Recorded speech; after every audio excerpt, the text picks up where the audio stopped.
वज़ीर-ए-आज़म नरेंद्र मोदी ने कहा कि भारत ने इस्लाहात के लिए किया कोरोना वक्त का बेहतरीन इस्तेमाल। वर्चुअल तरीके से दावोस में आलमी इक़्तिसादी फोरम की मीटिंग से किया खिताब। कहा कि बेबना ताकत और तवानाई के साथ आगे बढ़ रहे भारत में सरमायाकारी करने का ये सबसे अच्छा वक्त। 5 इंतखाबी रियासतों में सियासी सरगर्मियां तेज। वज़ीर-ए-आज़म नरेंद्र मोदी वीडियो कॉन्फ्रेंसिंग के जरिए वाराणसी में बीजेपी कारकुनान से करेंगे बातचीत। पंजाब और उत्तर प्रदेश पर बीजेपी की आला क़यादत का गौर खौज जारी। आम आदमी पार्टी आज पंजाब के लिए अपने वज़ीर आला के नाम का कर सकती है ऐलान। भारत में कोविड-19 इन्फेक्शन के नए मामलों में आई कमी। पिछले 24 घंटों में 2,38,018 नए मामले दर्ज। अब तक ओमिक्रॉन के 8,891 मामले आए सामने। 158 करोड़ 4 लाख से ज्यादा लगाए गए कोविड मुखालिफ टीके।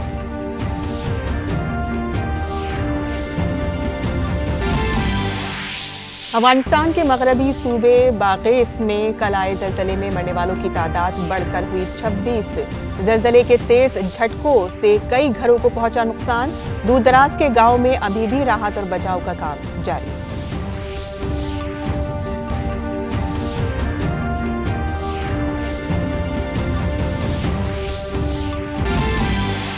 और साल के पहले ग्रैंड स्लैम ऑस्ट्रेलियन ओपन के दूसरे दिन खवातीन जुमरे में गारबाइन मुगुरुजा, रिपिका पीटरसन समेत रोमानिया खिलाड़ी सोरोना क्रिस्टिया पहुंचे दूसरे दौर में। वहीं मर्द जुमरे में बॉटिक वैंडे और मारेन स्लीक ने भी बनाई दूसरे दौर में जगह। आदाब नाज़रीन, खबरनामे में आपका इस्तकबाल है। मैं हूं साइमा खान। अब खबरें तफसील से। वज़ीर-ए-आज़म नरेंद्र मोदी ने कहा कि भारत वबा की एक और लहर से एहतियात और एतमाद के साथ निमट रहा है और कई हौसला अफजा नतीजों के साथ माशी मैदान में आगे बढ़ रहा है। उन्होंने ये बात वीडियो कॉन्फ्रेंसिंग के जरिए वर्ल्ड इकोनॉमिक फोरम के दावोस एजेंडे में स्टेट ऑफ द वर्ल्ड से खुसूसी खिताब करते हुए कही। वज़ीर-ए-आज़म ने कहा कि भारत ने इंसानियत को उम्मीद का एक गुलदस्ता दिया है जो जमहूरियत में भारत के अटल एतमाद, 21वीं सदी को बाख्तियार बनाने वाली टेक्नोलॉजी और भारतीयों की सलाहियतों और मिजाज पर मुश्तमिल है। भारत जैसी मजबूत डेमोक्रेसी ने पूरे विश्व को एक खूबसूरत उपहार दिया है, एक बुके ऑफ होप दिया है। इस बुके में है हम भारतीयों का डेमोक्रेसी पर अटूट ट्रस्ट। इस बुके में है 21वीं सदी को एम्पावर करने वाली टेक्नोलॉजी। इस बुके में है हम भारतीयों का टेम्परामेंट, हम भारतीयों का टैलेंट। जिस मल्टीलिंगुअल, मल्टीकल्चरल माहौल में हम भारतीय रहते हैं, वो भारत ही नहीं बल्कि पूरे विश्व की बहुत बड़ी ताकत है। ये ताकत संकट की घड़ी में सिर्फ अपने लिए सोचना नहीं बल्कि मानवता के हित में काम करना सिखाती है। वज़ीर-ए-आज़म नरेंद्र मोदी ने कहा कि वन अर्थ वन हेल्थ के विजन पर अमल करते हुए कोविड बहरान के वक्त भारत ने जरूरी दवाइयां और वैक्सीन बरामद करके बहुत सारी जानें बचाईं। उन्होंने आगे कहा कि भारत दुनिया का तीसरा सबसे बड़ा दवा बनाने वाला मुल्क है और इसे फार्मेसी टू द वर्ल्ड समझा जाता है। कोरोना के समय में हमने देखा है कि कैसे Bharat one earth one health इस विजन पर चलते हुए अनेकों देशों को जरूरी दवाइयां देकर, वैक्सीन देकर करोड़ों जीवन बचा रहा है। आज भारत दुनिया का तीसरा सबसे बड़ा फार्मा प्रोड्यूसर है, फार्मेसी टू द वर्ल्ड है। आज भारत दुनिया के उन देशों में है जहां के हेल्थ प्रोफेशनल्स, जहां के डॉक्टर्स अपनी संवेदनशीलता और एक्सपर्टीज से सबका भरोसा जीत रहे हैं। उन्होंने भारत के बड़े, महफूज और कामयाब डिजिटल पेमेंट प्लेटफॉर्म के बारे में भी बात की और जानकारी दी कि पिछले महीने यूपीआई के जरिए भारत ने 4 अरब 40 करोड़ ट्रांजैक्शन किए। आज भारत के पास विश्व का बड़ा, सुरक्षित और सफल डिजिटल पेमेंट्स प्लेटफॉर्म है। सिर्फ पिछले महीने की ही बात करूं तो भारत ने यूनिफाइड पेमेंट इंटरफेस, इसके माध्यम से 4.4 बिलियन ट्रांजैक्शन हुए हैं। फ्रेंड्स, बीते सालों में जो डिजिटल इंफ्रास्ट्रक्चर भारत ने डेवलप और एडॉप्ट किया है, वो आज भारत की बहुत बड़ी ताकत बना है। वज़ीर-ए-आज़म नरेंद्र मोदी ने ईज ऑफ डूइंग बिजनेस को बढ़ाने के इक़दामात और इसमें सरकार की मदाखलत की कमी के बारे में भी बात की। आज Bharat ease of doing business को बढ़ावा दे रहा है, सरकार के दखल को कम कर रहा है। भारत ने अपने कॉरपोरेट टैक्स रेट्स को सिंप्लीफाई करके, कम करके उसे दुनिया में मोस्ट कॉम्पिटिटिव बनाया है। बीते साल ही हमने 25,000 से ज्यादा कंप्लायंसेस कम किए हैं। भारत ने रिट्रोस्पेक्टिव टैक्सेस जैसे कदमों में सुधार करके बिजनेस कम्युनिटी का विश्वास लौटाया है। भारत ने ड्रोन्स, स्पेस, जियो स्पेशल मैपिंग जैसे कई सेक्टर्स को भी डीरेगुलेट कर दिया है। वज़ीर-ए-आज़म नरेंद्र मोदी आज सुबह 11 बजे वाराणसी में वीडियो कॉन्फ्रेंसिंग के जरिए बीजेपी कारकुनान से खिताब करेंगे। इंतखाबी ज़ाब्ता अखलाक के निफाज के बाद वज़ीर-ए-आज़म का अपने इंतखाबी हल्के के पार्टी कारकुनान से ये पहला खिताब होगा। वज़ीर-ए-आज़म तकरीबन 11 बजे नमो ऐप पर कारकुनों से खिताब करेंगे, इसीलिए नमो ऐप पर भी तजावीज़ तलब की गई हैं। काबिल जिक्र है कि उत्तर प्रदेश में 7 मरहलों में पोलिंग होगी। पहले मरहले की पोलिंग 10 फरवरी को होगी, जबकि वोटों की गिनती 10 मार्च को होगी।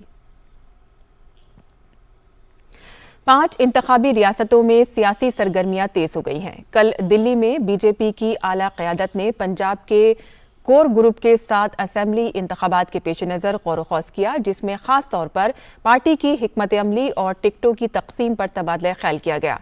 काबिल जिक्र है कि पंजाब में इस मरतबा बीजेपी का कैप्टन अमरिंदर सिंह की पार्टी के साथ भी इत्तेहाद है। पार्टी सदर जेपी नड्डा, मरकजी वज़ीर दाखिला अमित शाह, पंजाब के इंचार्ज गजेंद्र सिंह शेखावत, दुष्यंत गौतम, अश्वनी शर्मा, तरुण चुग, हरदीप सिंह पुरी, BL संतोष और दीगर सरकर्दा रहनुमाओं ने मीटिंग में शिरकत की। पंजाब की तमाम सियासी जमातों के मुतालबे के पेश नज़र इलेक्शन कमीशन ने पंजाब असेंबली इंतखाबात में वोटों की गिनती की तारीख में तौसी का फैसला किया है। काबिल जिक्र है कि पहले ये पोलिंग 14 फरवरी को होनी थी, लेकिन अब ये 20 फरवरी को होगी। इससे कबल तकरीबन तमाम सियासी जमातों ने इलेक्शन कमीशन से पंजाब की तमाम 117 असेंबली सीटों पर एक ही मरहले में 14 फरवरी को होने वाली पोलिंग को कुछ दिनों के लिए मुलतवी करने का मुतालबा किया था। पार्टियों का कहना था कि रियासत के दलित तबके के बहुत से लोग संत रविदास के यौम पैदाइश पर वाराणसी जाएंगे। रविदास जयंती 16 फरवरी को मनाई जाएगी। तमाम सियासी जमातों ने इसका खैर मकदम किया है।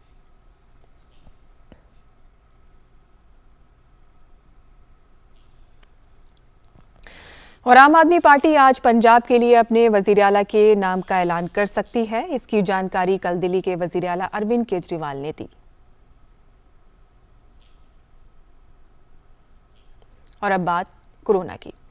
मुल्क गिर सतह पर यौमिया कोरोना इन्फेक्शन के नए केसेस में कमी दर्ज की गई है। ओमिक्रॉन वेरिएंट की वजह से कोरोना के बढ़ते हुए मामलात के दौरान ये राहत का मामला है। गुज़िश्ता 24 घंटों में कोरोना इन्फेक्शन के 2,58,089 नए मामले दर्ज हुए हैं। मुल्क में गुज़िश्ता रोज के मुकाबले में 13,113 कम मामले सामने आए हैं। इससे एक दिन पहले मुल्क भर में कोरोना इन्फेक्शन के 2,71,202 मामले दर्ज किए गए थे। गुज़िश्ता 24 घंटों में 1,51,740 अफराद कोरोना से सेहतयाब भी हुए हैं। अब मुल्क में कोरोना के एक्टिव मामलात की तादाद बढ़कर 16,56,341 हो गई है, जबकि शरह सेहतयाबी 94.27% है। मुल्क भर में ओमिक्रॉन वेरिएंट के अब तक कुल 8,209 मामले दर्ज किए गए हैं। वजारत सेहत की ताज़ा तरीन अदद-ओ-शुमार के मुताबिक ओमिक्रॉन वेरिएंट के ये मामले गुज़िश्ता रोज के मुकाबले 6.02% ज्यादा हैं। ओमिक्रॉन मुतासरीन में से 3,109 इलाज के बाद सेहतयाब हो चुके हैं। महाराष्ट्र में ओमिक्रॉन के सबसे ज्यादा 1,738 मामले दर्ज हुए हैं, जबकि मगरबी बंगाल में अब तक 1,672 मामले सामने आए हैं। वहीं राजस्थान में 185 लोग ओमिक्रॉन से मुतासिर हैं। दिल्ली में 549, कर्नाटक में 548 और केरल में ओमिक्रॉन वेरिएंट के 536 मामले सामने आए हैं। मुल्क में 157 करोड़ 91 लाख से ज्यादा कोविड मुखालिफ वैक्सीन लगाई जा चुकी हैं। वजारत सेहत के मुताबिक गुज़िश्ता रोज 68,95,000 से ज्यादा वैक्सीन लगाई गई। काबिल जिक्र है कि अब तक 50,56,000 से ज्यादा एहतियाती टीके भी लगाए जा चुके हैं। मरकजी वजारत सेहत मनसुख मांडविया ने कहा है कि इस साल 3 जनवरी से अब तक 15 से 18 साल की उम्र के 3.5 करोड़ से ज्यादा नौजवानों को कोविड वैक्सीन की पहली खुराक दी गई है। एक ट्वीट में मांडविया ने कहा कि कोरोना वैक्सीन लगवाने वाले नौजवानों को मुबारकबाद पेश करता हूं। मांडविया ने कहा कि नौजवानों में कोविड वैक्सीनेशन के लिए इंतहाई जोश व खरोश पाया जा रहा है। महाराष्ट्र में कल कोरोना इन्फेक्शन के मामलात में कमी आई है। रियासत में गुज़िश्ता 24 घंटों में कोविड के 31,111 मामलात दर्ज हुए हैं। गुज़िश्ता रोज एक ही दिन में 24 मरीजों की मौत हुई है। इस दौरान रियासत में एक दिन में 29,092 लोग सेहतयाब होकर घर जा चुके हैं। रियासत में एक्टिव केसेस बढ़कर 2,67,334 हो गए हैं, जबकि एक दिन में 122 ओमिक्रॉन के मामलात दर्ज हुए हैं। कल मुंबई में 5,956 नए कोविड मामला सामने आए और 12 लोगों की मौत भी हो गई है। तमिलनाडु में कल कोविड के 23,443 नए केस दर्ज किए गए हैं। इस दौरान 13,551 कोविड मरीज सेहतयाब होकर अस्पताल से घर लौट गए हैं। गुज़िश्ता 24 घंटों के दौरान रियासत में 20 मरीजों की मौत हुई है। इस वक्त रियासत में 1,52,348 कोविड मरीज जेर इलाज है। गुज़िश्ता रोज RT-PCR के जरिए 1,40,268 नमूनों की जांच की गई। मरकज के जेर इंतजाम इलाके जम्मू कश्मीर में कोविड इन्फेक्शन के 2,827 मामले सामने आए हैं, जिनमें जम्मू डिवीजन में 1,093 जबकि वादिया कश्मीर में 1,734 मामले सामने आए हैं। इसके साथ ही रियासत में कोविड केसेस की तादाद बढ़कर 3,62,200 हो गई है। कर्नाटक के वजीर आला बिस्वराज बोमई की जेर सदारत कल बेंगलुरु में एक कोविड जायजा मीटिंग मुनक़िद हुई। वजीर आला ने कोविड मामलात के पेश नज़र मीटिंग में OPD पर ज्यादा तवज्जो देने और सेहत एहलकारों की मजीद तैनाती की हिदायत दी। वहीं होम आइसोलेशन कॉल बढ़ाने और एहतियाती तदाबीर इख्तियार करने पर भी जोर दिया गया, ताकि ये यकीनी बनाया जा सके कि कुनबे के दीगर अफराद इससे मुतासिर न हो। होम आइसोलेशन मामलात में किट्स की फराहमी की भी हिदायत दी गई है। नीज़ अवाम में मनफी रुझानात को दूर करने के लिए इक़दामात करने पर भी जोर दिया गया। वहीं दही इलाकों में कोविड मुतासरा बच्चों को अव्वलीन तरजीह देने, वालिदैन की मुशावरत और उन्हें मेडिकल किट्स मुहैया कराने के लिए भी कहा गया है।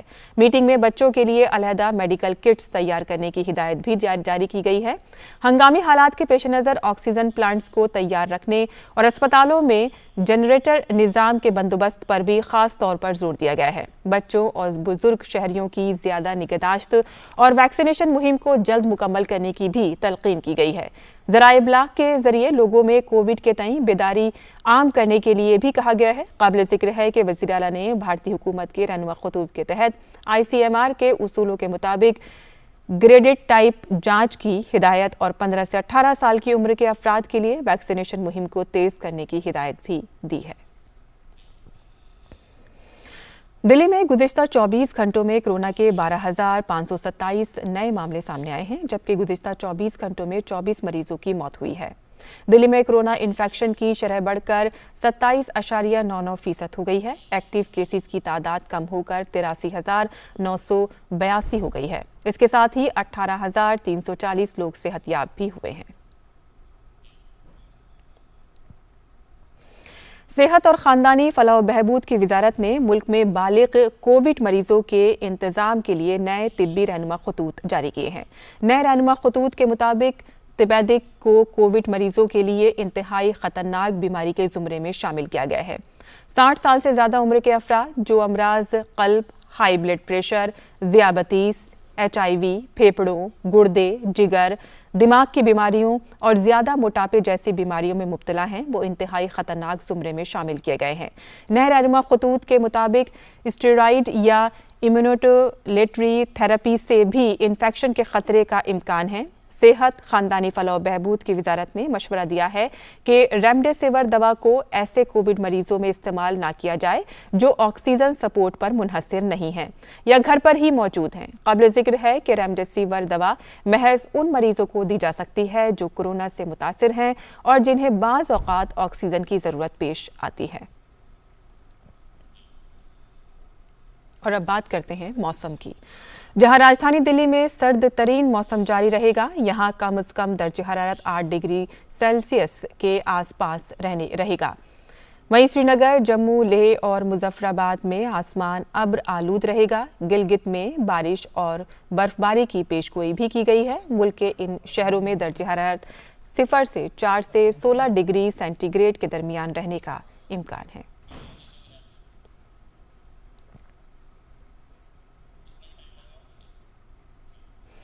वहीं मुंबई में आसमान साफ रहेगा। कोलकाता में सुबह कोहरा छाया रहेगा। चेन्नई में हल्की बारिश के साथ आसमान अब्र आलूद रहेगा।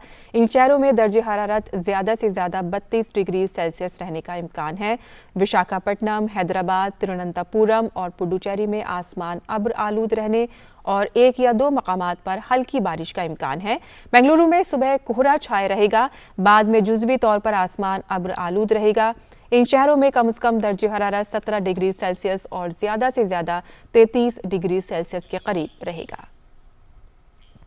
शुमाल मशरक़ी रियासतों के गुवाहाटी, आइजॉल, शिलोंग, अगरतला और गंगटोक में सुबह के वक्त कोहरा छाया रहेगा, लेकिन बाद में आसमान साफ रहेगा। कोहिमा और ईटानगर में भी आसमान साफ रहेगा। इन शहरों में कम से कम दर्जे हरारत 5 डिग्री सेल्सियस और ज़्यादा से ज़्यादा 26 डिग्री सेल्सियस के आसपास रहने का इम्कान है। उत्तर प्रदेश की राजधानी लखनऊ में सर्दी का सितम बरकरार है। शदीद सर्दी के बाइस जहां लोग घरों में रहने को मजबूर हैं, तो वहीं चाय की दुकानों पर लोगों का हुजूम है। साथ ही साथ लोग अलाव का सहारा भी ले रहे हैं। बैनुल-अक़वामी खबरों की बात करें तो अफ़गानिस्तान के मगरबी सूबे बाग़ेस में गुज़िश्ता रोज़ आए ज़लज़ले में महलूकीन की तादाद 26 हो गई है, जबकि कई अफराद के ज़ख्मी होने की भी खबर है। ज़लज़ले के शदीद झटकों की वजह से कई मकानात को नुकसान पहुंचा है। आला हुक्काम ने ख़दशा ज़ाहिर किया है कि मरने वालों की तादाद में इजाफा हो सकता है, क्योंकि ज़लज़ला मुतासरा दही इलाकों में राहत और बचाव का काम जंगी सतह पर जारी है। अमेरिकी अर्जियाती सर्वे के मुताबिक रिएक्टर पैमाने पर 5.3 शिद्दत का पहला ज़लज़ला मकामी वक्त के मुताबिक दोपहर 2 बजे के करीब महसूस किया गया, जबकि 4.9 शिद्दत का दूसरा ज़लज़ला शाम 4 बजे के करीब महसूस किया गया। काबिल ज़िक्र है कि ज़लज़ले का मरकज़ 30 किलोमीटर की गहराई में था। और खेल की खबरों में साल के पहले ग्रैंड स्लैम ऑस्ट्रेलियन ओपन के आज दूसरे रोज के मुकाबले शुरू हो गए हैं। आज डैनियल मेदवेदेव, डैन इवांस समेत कई बड़े खिलाड़ी मैदान में उतरेंगे। इससे कबल खवातीन जुमरे के मुकाबले में मारिया सिकारी, एलिना स्वितलिना और नाओमी ओसाका ने जीत दर्ज करके अगले दौर में जगह बना ली है। मर्दों के जुमरे में स्टार खिलाड़ी राफेल नडाल भी जीत के साथ मुहिम का आगाज करते हुए दूसरे दौर में दाखिल हो गए हैं। दूसरे राउंड में नडाल का मुकाबला यांग हाफमैन से होगा। और मंदिरों में चढ़ाए जाने वाले फूल, नारियल वगैरह अक्सर बर्बाद हो जाते हैं। ऐसे में अहमदाबाद में नौजवानों के जरिए शुरू किए गए एक स्टार्टअप ने इसे करामत बनाने की एक नई शुरुआत की है। क्या है कोकोनट स्टार्टअप? पेश है अहमदाबाद से सुमन बुराना की ये रिपोर्ट। भारत अकीदत वाला मुल्क है, जहां मंदिरों में फूल और नारियल चढ़ाने का रिवाज है, लेकिन अकीदत की ये अलामतें इसके बाद कहाँ जाती हैं? कुछ डस्टबिन में सड़ जाती हैं और कुछ पानी में फेंक दी जाती हैं, जो आलूदगी की बड़ी वजह बनती हैं। अहमदाबाद जैसे शहर में रोजाना 30 टन फूल और 130 टन नारियल इस तरह इकट्ठा होता है। लेकिन जरा ठहरिए, अब इस्तेमाल शुदा फूल और नारियल नहीं सड़ेंगे, क्योंकि गुजरात टेक्नोलॉजी यूनिवर्सिटी के तलबा यश और अर्जुन ने इसका हल तलाश कर लिया है। इन्होंने एक स्टार्टअप शुरू किया है जिसमें सड़े नारियल से नारियल की बेहतरीन अशिया तैयार की जा रही हैं। हम पहले निर्माल्य फूलों लाते थे, तो बाद में उसमें ऐसा था कि हम नारियल को फेंक देते थे। तो नारियल के फेंक देने के बाद हमें पता चला कि इसका भी अच्छा सॉल्यूशन मिल सकता है। तो हम टेंडर कोकोनट, जो हम नारियल जो टेंडर कोकोनट है उसको पी के हम फेंक देते हैं, तो हम उसको कलेक्ट करते हैं अलग अलग वेंडर के थ्रू, और निर्माल्य मंदिर के फूलों के जो साथ नारियल आता है उसको भी कलेक्ट करते हैं। उसमें से कोकोपीट बनता है। हम मंदिर के फूलों कलेक्ट करते हैं, उसमें से अलग अलग चीज़ें बनती है। जैसे हम फूलों का पाउडर बनाते हैं, पाउडर में से अगरबत्ती बनती है, और फूलों का जो थोड़ा सड़ जाता है फ्लावर, उसमें से खाद बनता है। और उसी फूलों के पाउडर के होली के लिए हम उसको अलग अलग नेचुरल हर्ब्स मिक्स करके होली के लिए कलर भी बनाते हैं। नारियल के छिलके को मशीन में पीसकर कोकोपीट बनाया जाता है, जो मिट्टी के मुतबादिल के तौर पर अच्छी तरह काम करता है। ये फाइबर छड़ियाँ बनाने में इस्तेमाल किया जाता है, जो मनी प्लांट्स जैसे पौधों को सहारा देने के काम आती हैं। ये कोकोनट स्टार्टअप बहुत से ऐसे लोगों को रोजगार फराहम कर रहा है जो कभी कचरा बुनने का काम करते थे। इसके अलावा कुछ बेरोजगार खवातीन भी इससे आज अच्छी कमाई कर रही हैं। मेरे को मालूम नहीं था कि फूल में से क्या बनता है। फिर मैं नदी में नाव चलाते रहा, फूल की थैलियाँ पकड़ते रहा। फिर मेरे को मालूम पड़ा कि ये वेस्ट में से फूलों का खाद बनता है। वो गबला बनाते हैं, मोस्टिक बनाते हैं, और छोटा मोटा सब कुछ काम हम लोग कर लेते हैं। और जो मंदिरों को नारियल आता है, श्रीफल वगैरह वगैरह, उसको हम छिलका निकाल के उसका कोकोपीट खातर भी बनाते हैं। और उसमें से जो काटली निकलती है उसमें से हम बाउल बनाते हैं, चम्मच बनाते हैं, किचन बनाते हैं। हमने अक्सर शीशे, स्टील और मिट्टी के बर्तन देखे हैं, लेकिन इस स्टार्टअप की मदद से नारियल की कटोरी भी बनाई जाती है, जिससे कुदरती तौर पर फाइबर भी मिलता है। इसके साथ ही नारियल से की चेन और चम्मच भी बनाए जाते हैं, जो निहायत दिलकश होते हैं। हम अक्सर सड़कों पर फूलों और नारियलों को बिखरे हुए देखते हैं, लेकिन अर्जुन और यश जैसे तलबा ने उनके हल की जिम्मेदारी ली है और इसे एक बेहतर शक्ल में पेश किया है, जो अपने आप में एक मुनफरिद मिसाल है। लक्ष्मण राजपूत के साथ समन बोराना की रिपोर्ट, डीडी न्यूज़ उर्दू खबरें। और आप जान लेते हैं मुल्क भर के मौसम का मिजाज।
और इसी के साथ ही हमारा खबरनामा यही ख़त्म पजीर होता है। हमारी पूरी टीम को दें इजाज़त।